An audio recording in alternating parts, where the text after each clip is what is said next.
Welcome to the Slop Temple. We pray this video helps.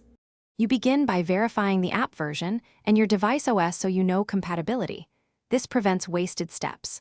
Once done, export or backup projects to cloud or local storage because resets delete temp files. Make sure to free at least 500 MB of storage and close background apps to eliminate memory contention. This improves stability while you diagnose. If you use Android, enable developer options to watch logs. That helps identify the crash thread and informs the next actions. Now clear the app cache to remove corrupted temporary files. If that doesn't work, clear app data only after confirming backups.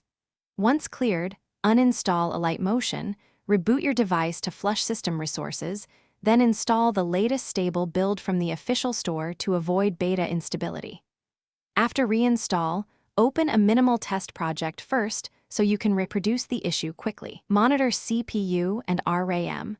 High usage reveals performance limits, so you can decide whether to adjust project complexity or device settings. Finish by disabling battery saver, background restrictions, and any app optimization for Alight Motion. These features often kill processes mid-render.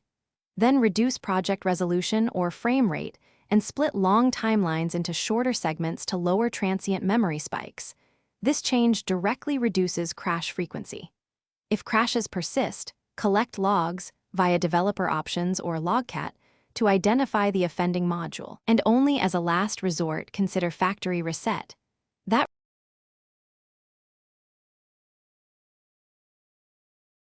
Thanks for watching. Consider subscribing if we helped you.